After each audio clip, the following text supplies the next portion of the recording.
Hi everyone. Hello there. How you doing, everyone? My name is Sam, And I'm Tyler. and we are PhD students, first-year PhD students at the University of Plymouth. We want you to know us because we are the brains behind the Growth HQ. We want to get you to know us as it's necessary. So I'll let Tyler start. You tell us about your journey Yep. and what brought you here. Yes, hello everyone. So I'm Tyler.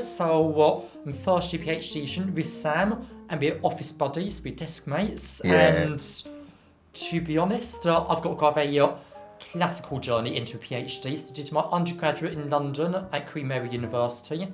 Then I did my master's in Imperial College London. And then I had a gap year, I did a bit of travelling.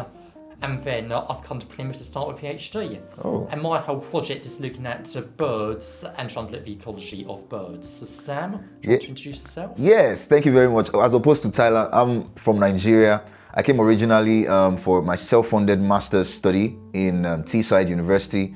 That was for my master's. My undergraduate was in Nigeria, University of Ilorin. And I got a PhD as well at the University of Plymouth. And I'm studying weeds. I'm trying to study the microenvironmental variability amongst weeds. Just how drought interacts with temperature and affects the yield, the growth of weeds. And I'm using the microsensor to model that interaction. Yes, so why did we start Growth HQ? So Growth HQ, the brain behind Growth HQ, or the intention behind Growth HQ is just, we understudied our journey. Personally, I got the vision for Growth HQ about, we studied our journey, how that with a transition from being master's students to being a PhD student, fully funded.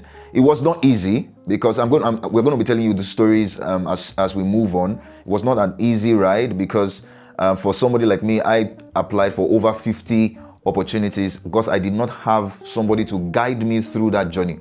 All right, so I did a lot of applications, and right now what we're doing with Growth HQ is assisting students to make that journey much more easier. Now they have somebody to speak to, somebody to talk to, and even documents to guide their journey, templates and things to think about. So we are just offering coaching sessions and all these things. But when I came to think about it, I felt like Growth HQ was not very diverse. And then I spoke to Tyler about it, and because Tyler is a very intelligent, smart guy, so he cuts into the vision, and it was almost a straight chemistry. So you want to talk about Growth HQ in general? To be honest, we spoke about it literally on day one of knowing each other. Sam very much came to me and said, "Hi, I've got this idea." I was like, "That's a great idea, let's do it." So here we are now. So in essence, what we're trying to do, as Sam said, is help to guide you through the application process, help you to know stages, because Sam, he applied for 50 projects. Me, I applied for 30 projects over 3 years. You see that? So it took me 3 whole years to get a PhD, which is a long time. And I'm not the only one. I have a lot of friends in very similar situations to myself. Yeah. So I think it's quite important for you to learn from other people's mistakes, other people's successes, and to learn from each other, so you know the best way to apply. So it might not take you all 3 years. Yeah, exactly. Because as an international student, many people say, "Oh, there are no scholarship for international students." And hearing Tyler's story, when he told me about the fact that put in like 30 applications, I was very curious because he is home student, but he still faces the same rejection. So it means that it's not about being an international student or be home student.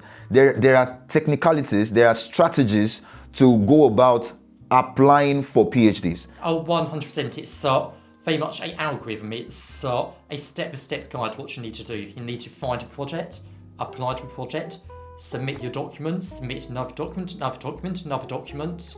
Then the supervisor says, "Yes, I like you." "No, I don't like you." And then if they say, "Yes, I like you," then the university needs to say, "Yes, I like you." And then funder needs to say, "Yes, I like you." So you can see it's a very rigorous, very linear, step-by-step process. So doing it alone could be overwhelming. It's extremely overwhelming. I struggled a lot. Sam struggled. Everyone struggled. Yeah. So let's talk about that particular PhD or that particular application you made that got the scholarship. So we'll just talk about it briefly. We're other videos, we're going to give you details on all of this. But we just want to talk about the feeling, the emotions we had in that period while putting the application in, if you can still remember those emotions, and when the acceptance came?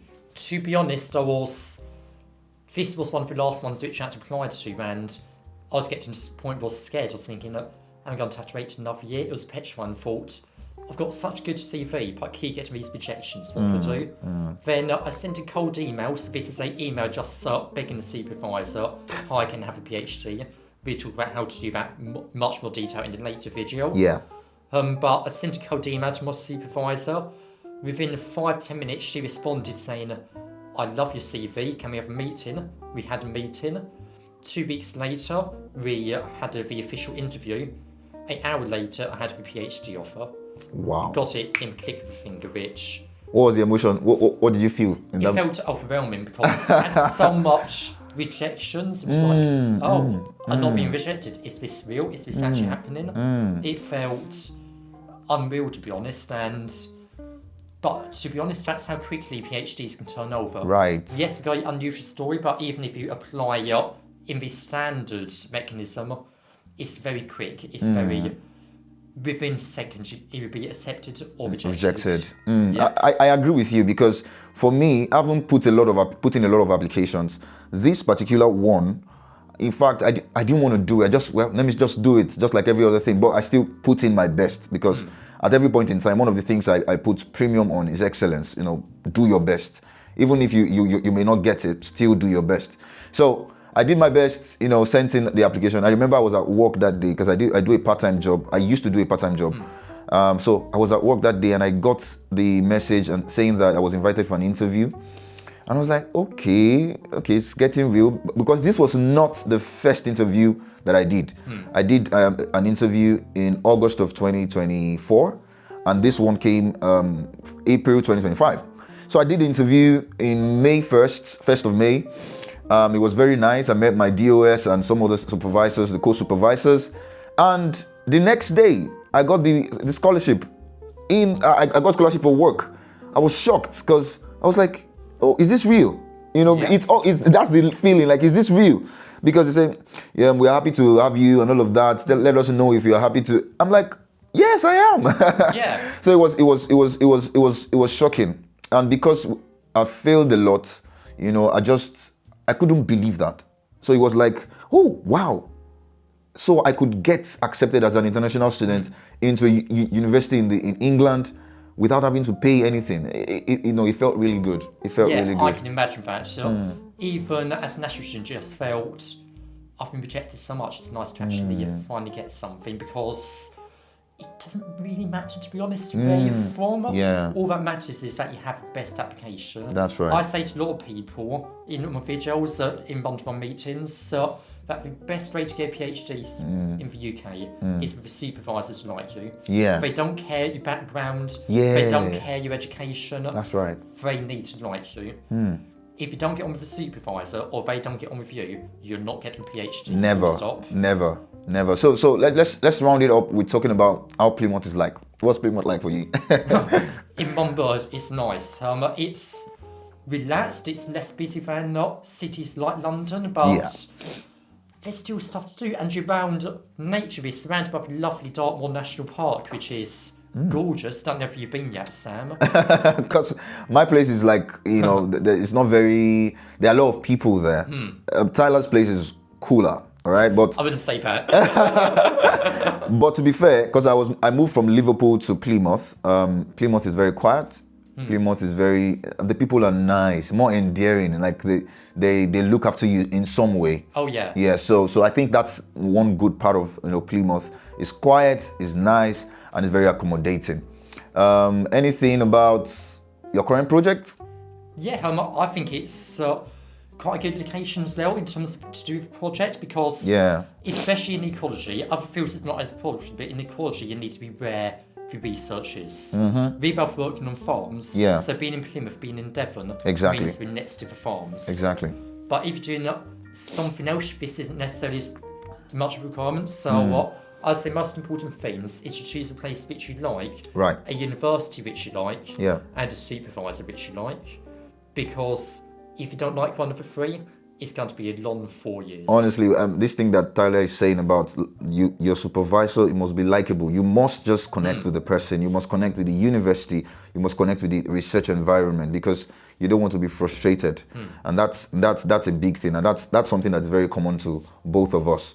We have good supervisors. I would even say that the teaching environment, the research environment in Plymouth is quite nice, I to be agree honest. with that. Yes. It's a really nice, close-knit community. Everyone Yeah, knows each other. exactly, which is good, Yeah. So in our next video, we'll be telling you more things about application beats and things that you need to prepare for. We just thought to let you know that we are here for you if you need some help. We are here for you if you need some guidance. And the most important thing is that you use the advice that we give to you, implement it, and use it to get something for yourself. Any final words? Yep, in terms of final words, definitely follow us, like us, subscribe, do all of that stuff, which people tend to say. Subscribe, like, share. Yep, that's one. And then also follow us on TikTok. Sam's account is Wealth HQ. Yeah. Mine is Tyler's PhD. Follow us and learn from us, because we're here to help you. Yeah, see you later. Bye.